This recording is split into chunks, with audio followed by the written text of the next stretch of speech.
Dalam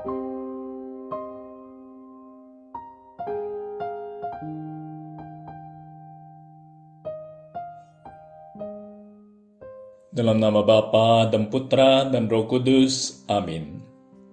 Ya Tuhanku, ya Allahku, aku sungguh percaya bahwa Engkau hadir di sini, bahwa Engkau melihatku, bahwa Engkau mendengarkan aku. Aku menyembah Dikau dengan hormat. Aku mohon ampun atas dosa-dosaku dan rahmat untuk menggunakan waktu berdoa ini dengan penuh hasil. Bundaku yang tak bernoda, Santo Yusuf, Bapa dan Tuanku, malaikat pelindungku, doakanlah aku.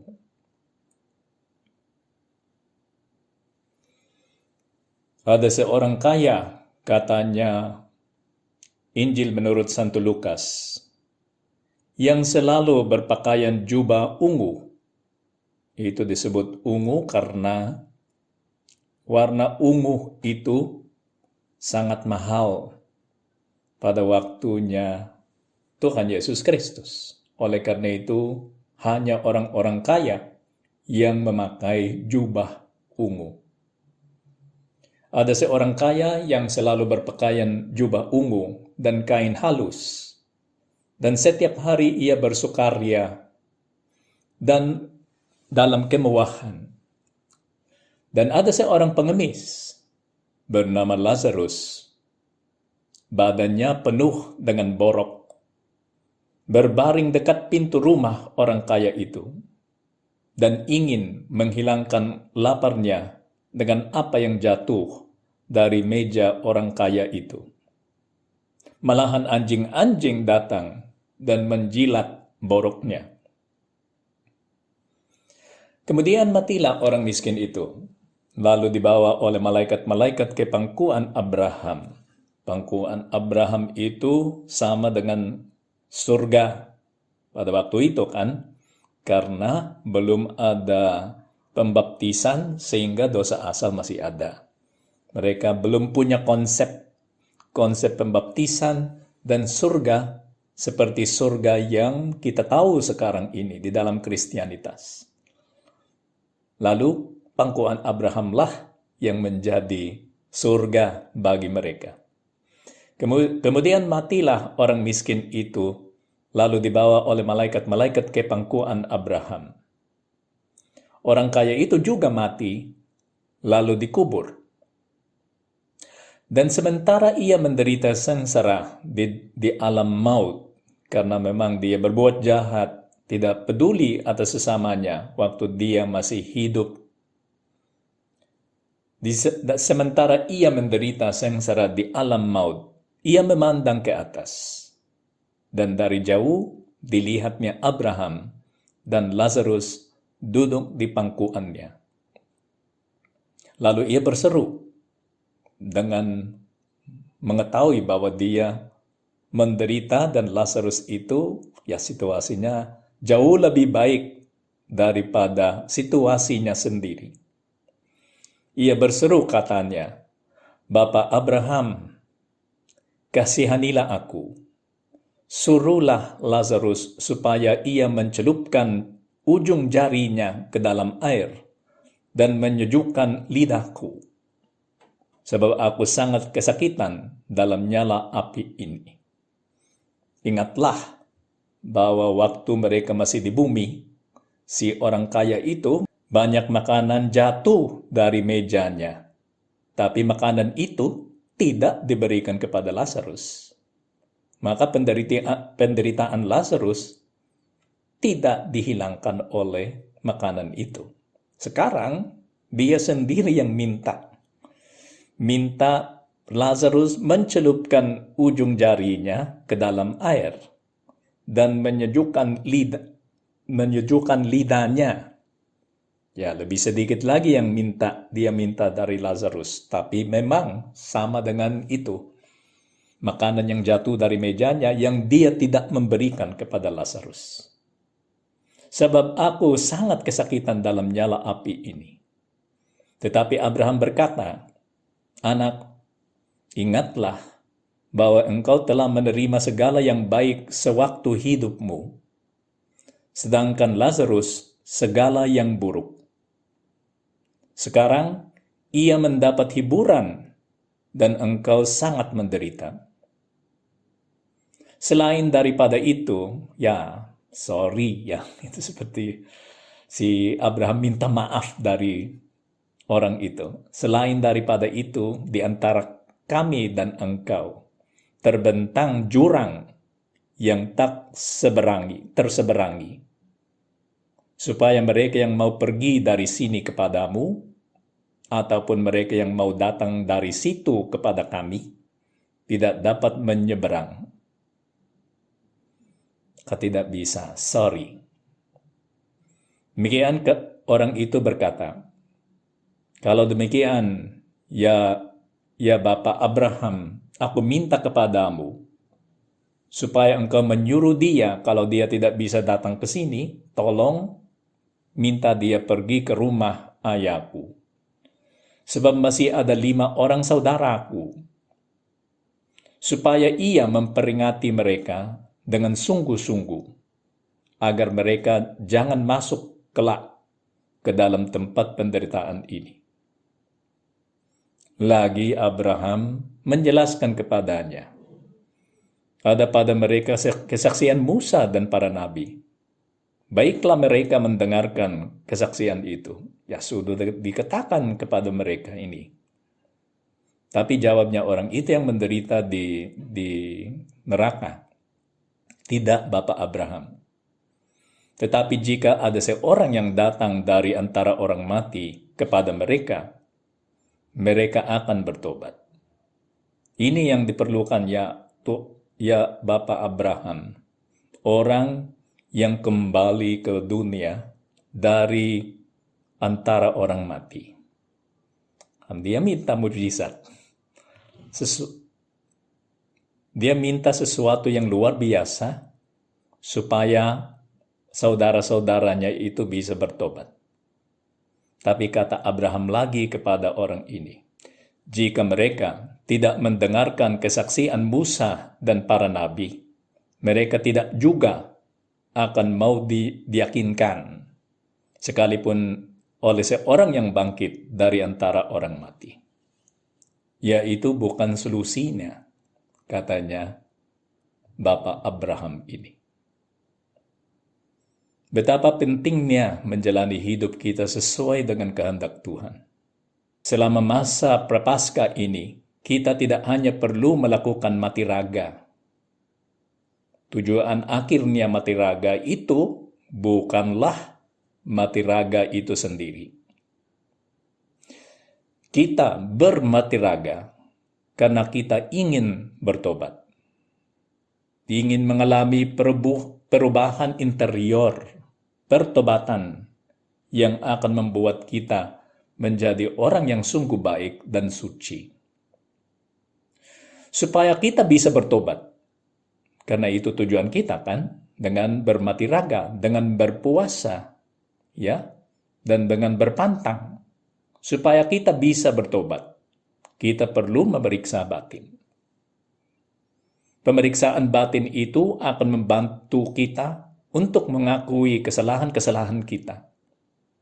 Dan mengakui kesalahan kita dan bertobat adalah jalan satu-satunya supaya kehidupan rohani kita bisa membaik.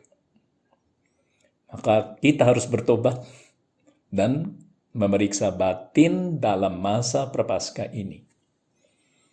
Bantuan mana, bantuan apakah yang kita terima dari Tuhan supaya kita bisa menjadi lebih baik dan menjadi layak masuk ke surga? Bantuan yang kita terima dari Tuhan adalah 10 perintah Allah.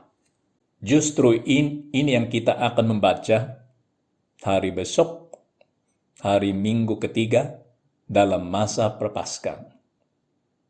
Dari Keluaran bab 20. Lalu Allah mengucapkan segala firman ini. Akulah Tuhan Allahmu, yang membawa engkau keluar dari tanah Mesir, dari tempat perbudakan. Jangan ada padamu Allah lain di hadapanku. Jangan menyebut nama Tuhan Allahmu dengan sembarangan, sebab Tuhan akan memandang bersalah orang yang menyebut namanya dengan sembarangan. Ingatlah dan kuduskanlah hari Sabat. Hormatilah ayah dan ibumu, supaya lanjut umurmu di tanah yang diberikan Tuhan Allahmu kepadamu. Jangan membunuh, jangan berzina, jangan mencuri, jangan mengucapkan saksi dusta tentang sesamamu, jangan mengingini rumah sesamamu, jangan mengingini istrinya, atau hamba laki-laki, atau hambanya perempuan, atau lembunya, atau keledainya, atau apapun yang dipunyai sesamamu. 10 perintah Allah ini sangat penting.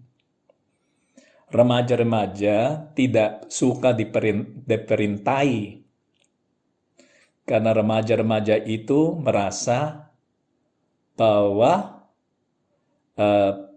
perintah-perintah itu membudakkan mereka. Ya, membatasi kebebasan mereka. Oleh karena itu mereka jengkel dengan orang tuanya yang memerintah, yang meminta sesuatu. Namun, perintah yang diberikan kepada kita oleh seorang ayah atau seorang ibu yang sungguh mencintai kita, di dalam kedalaman hatinya, tak pernah bisa membudakkan kita, melainkan kita akan membebaskan kita.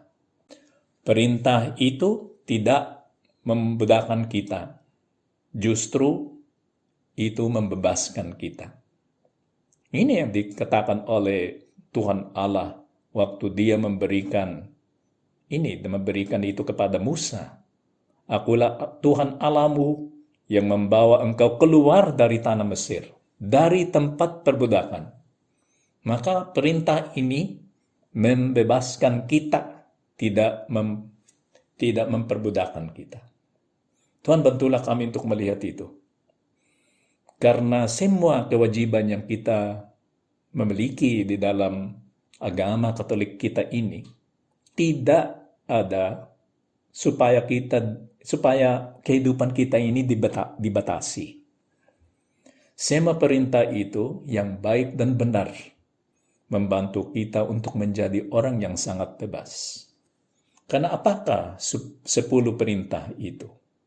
10 perintah itu menunjukkan kepada kita apa yang termasuk di dalam kodrat kita sendiri. Kodrat kita ini harus disempurnakan, dan karena itu kodrat tertentu ada beberapa hal yang bisa menyempurnakan kodrat tertentu ini. Maka kalau itu burung, yang baik bagi dia adalah terbang dengan baik, kan? Nah, itu diperintahkan oleh kodratnya. Kalau burung itu tidak bisa terbang dengan baik, maka kodratnya itu tidak dipenuhi, dan burung itu disebut burung yang tidak baik. Kecuali kalau memang itu burung yang spesiesnya tidak terbang, tapi kebanyakan burung itu terbang. Oke? Kalau kodratnya sendiri meminta dia untuk terbang, dan dia tidak terbang, maka ada sesuatu yang salah di dalam kehidupannya itu. Sama dengan kita. Kalau kita tidak mencintai Tuhan Allah, ada sesuatu yang tidak berjalan dengan baik di dalam kehidupan kita ini, di dalam kemanusiaan kita ini sendiri. Kalau kita tidak menghormati Tuhan dan tidak menyembahnya, maka ada sesuatu yang sangat kurang di dalam kehidupan kita ini. Kalau kita membunuh orang, atau berzina, atau mencuri, atau mengucapkan saksi dusta tentang sesama kita, mengingini rumah, atau istri, atau hamba, atau lembu, atau keledainya sesama kita, Ada sesuatu yang tidak berjalan dengan baik di dalam diri kita dan kita tidak bisa menjadi orang baik. Nah, justru karena Tuhan sudah menunjukkan kepada kita, nah ini yang benar kan? Tolong ke sana, jangan ke sini. Apa yang dilaksanakan oleh Tuhan? Tuhan membantu kita untuk menjadi orang baik. Maksudnya yang sekarang disebut kan, make the best version of yourself. Okay? Membuat versi terbaikmu. Ini yang mau dilaksanakan oleh 10 firman itu. Sehingga sangat jelas bahwa tujuannya 10 firman itu bukanlah untuk membedakan kita, melainkan supaya kita bisa menjadi best version of ourselves. Yaitu seorang kudus. Best version of manusia ini adalah orang kudus. Ya, ada beberapa yang mengatakan bahwa best version adalah pelawan. Tapi pelawan itu hanya best version dari sudut pandangan tertentu. Okay? Di dalam kesuksesan manusiawi, duniawi. Tapi orang yang sukses di dalam dunia dan di surga, yang rohani itu adalah orang kudus. Guru, katanya orang muda itu, kepada Tuhan Yesus Kristus, yang kita bisa baca di dalam Injil, tapi saat sama ada di dalam Katekismus Gereja Katolik nomor 2052. Guru, perbuatan baik apakah yang harus ku perbuat untuk memperoleh kehidupan abadi? Pada tempat pertama, Yesus menjelaskan kepada pemuda kaya yang mengajukan pertanyaan ini kepadanya, bahwa Allah adalah satu-satunya yang baik. Harus diakui sebagai hakikat dan sumber dari segala yang baik. Lalu Yesus berkata kepadanya, tetapi jikalau engkau hendak memperoleh kehidupan kekal maksudnya, turutilah segala firman Allah. Lalu orang muda itu bertanya, yang mana ini? Lalu ia menyampaikan kepada penanya itu perintah-perintah menyangkut kasih kepada sesama. Jangan membunuh, jangan berzina, jangan mencuri. Ya, pertanyaan orang muda itu adalah, guru, perbuatan baik apakah yang harus ku perbuat untuk memperoleh kehidupan kekal? Oh ya, 10 perintah Allah, katanya Tuhan Yesus Kristus. Demikian sangat jelas bahwa perintah-perintah itu membuat kita menjadi best version of ourselves, versi terbaru diri kita. Pada prinsipnya seorang yang sudah dewasa, di dalam kehidupan psikisnya sudah bukan seperti orang remaja, sudah dewasa, tapi tetap pikirannya itu seperti orang remaja. Yang pikirannya itu sudah dewasa, dan kehidupan rohaninya itu sudah dewasa. Orang itu bisa mengerti bahwa perintah-perintah itu membantu kita untuk menjadi best version of ourselves. Karena alasannya sebuah perintah dari seorang yang mengasihi kita seperti Tuhan Allah. Alasannya itu, dasarnya perintah-perintah itu adalah cinta kasih. Di belakangnya semua perintah itu adalah cinta kasih. Cinta kasihnya Allah kepada kita, cinta kasih kita kepada Allah, cinta kasih kita kepada sesama kita yang menjadi buktinya cinta kasih kepada Allah. Katanya lagi Katekismus Gereja Katolik di dalam nomor 2055. Ketika orang menanyakan kepadanya, guru, hukum manakah yang terutama? Ini beda lagi, ini sudah bukan orang muda itu. Tapi seorang ahli Taurat. Dia tanya walaupun dia adalah ahli Taurat. Guru, hukum manakah yang terutama dalam hukum Taurat? Yesus menjawab, kita bisa membacanya di dalam Injil menurut Santo Matius, bab 22. Yesus menjawab, kasihilah Tuhan Allahmu dengan segenap hatimu dan dengan segenap jiwamu dan dengan segenap akal budimu. Itulah hukum yang terutama dan yang pertama. Kasihilah Tuhan Allahmu. Dan hukum yang kedua, katanya Tuhan Yesus Kristus, yang sama dengan itu, ialah sama dengan itu, kasih kepada Allah. Hukum kedua adalah, kasihilah sesamamu manusia seperti dirimu sendiri. Kasihilah Tuhan Allah, kasihilah sesamamu manusia. Ya, bukti apalagi yang kita mau menerima. Sebagai bukti bahwa semua perintah ini dasarnya adalah cinta. Yang membawa kita untuk mencintai Allah dan mencintai sesama. Dan orang yang tahu bagaimana mencintai Allah dan sesamanya adalah orang sempurna. Best version of ourselves. Orang yang tahu bagaimana mencintai Tuhan Allah dan mencintai sesamanya adalah best version of ourselves. Versi terbaik diri kita. Pada kedua hukum inilah tergantung seluruh hukum Taurat dan kitab para nabi. Mau menyingkatkan apa isinya perjanjian lama dan perjanjian baru? Ini. Kasihilah Allahmu dengan segenap hatimu dan kasihilah sesamamu seperti dirimu sendiri. Ya, kalau kita mau mengerti apa yang dilaksanakan oleh Allah bagi kita, ini bisa dibandingkan dengan seorang dosen yang memberi kepada kita jawaban untuk ujiannya. Oke, bayangkanlah apa yang akan terjadi kepada seorang mahasiswa yang mau melaksanakan ujian dan dosennya itu datang dan memberikan kepadanya jawaban untuk ujian itu. Oke, dari sudut pandangan dunia ini, kalau itu bukanlah kehidupan kekal, ya itu tidak adil kan. Tapi karena itu soal kehidupan kekal. Misalnya kita membuat perbandingan dengan situasi yang dimana mahasiswa itu layak lulus, tapi hanya ada masalah, mungkin ada sesuatu yang terjadi di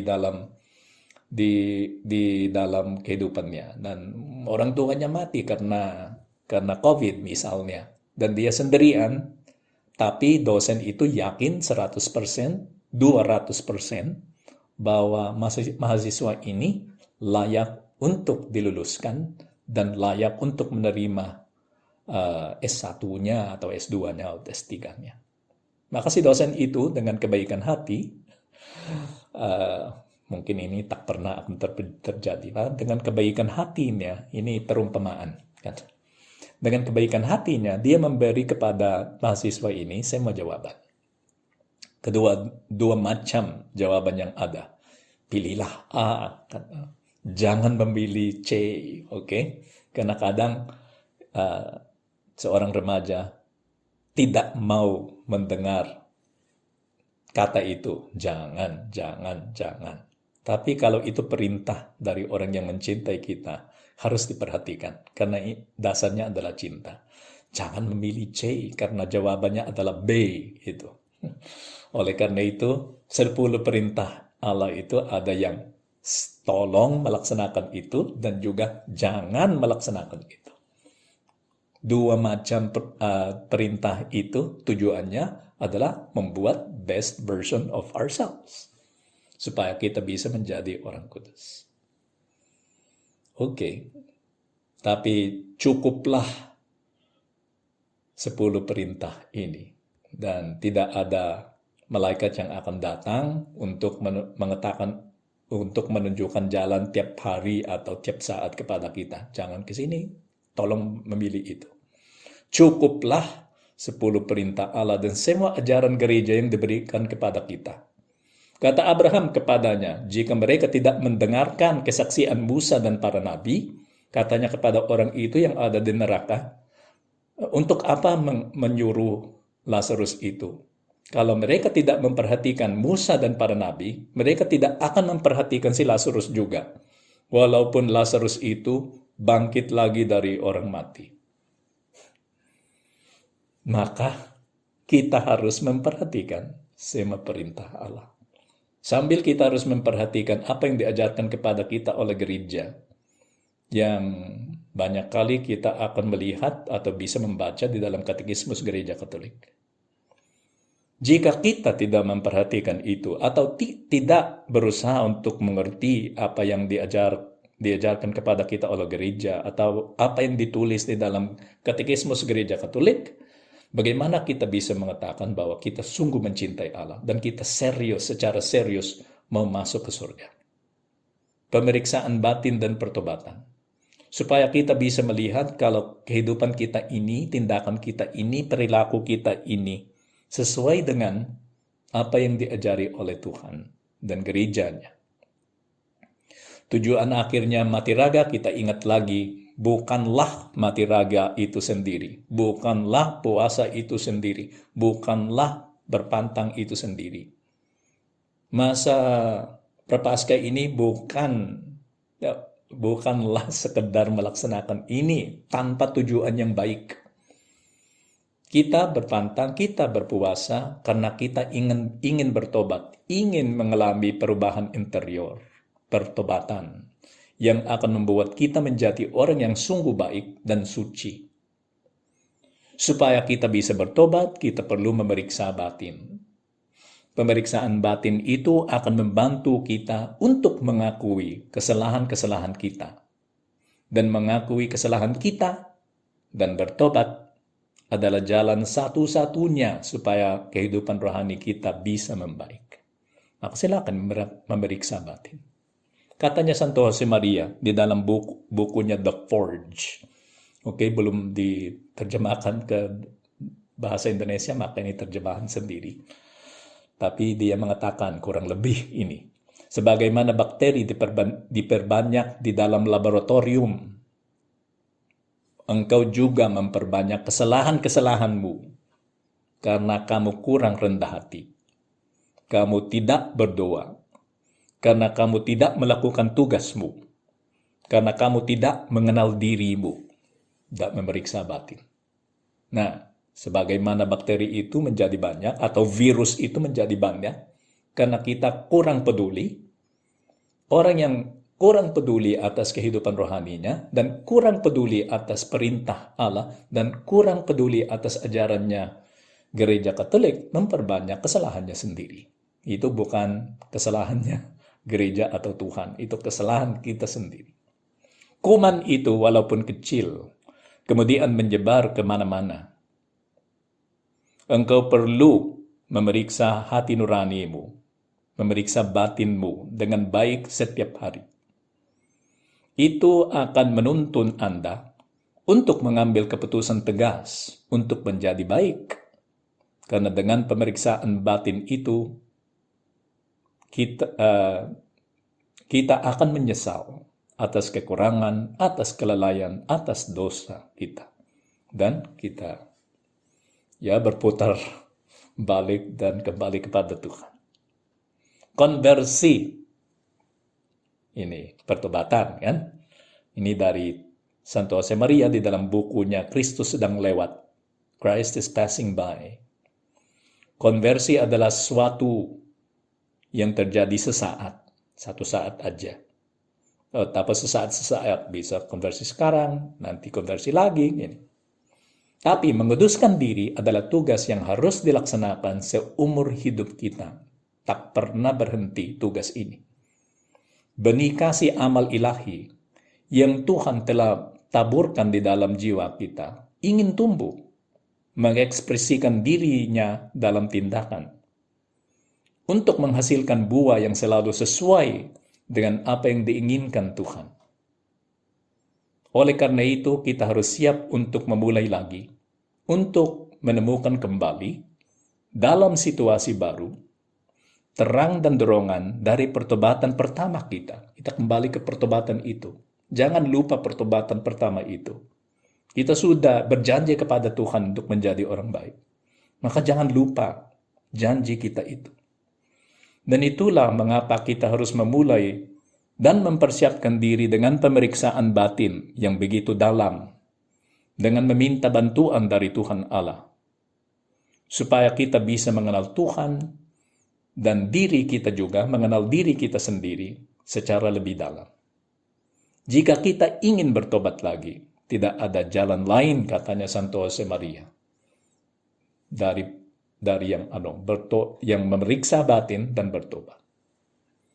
Pemeriksaan batin yang kita melaksanakan di dalam masa Prapaskah ini, supaya masa Prapaskah ini menjadi jujur, jadi otentik, bukan sekedar melaksanakan sesuatu yang fisikal tapi tidak ada maknanya sama sekali, dan tidak ada artinya sama sekali.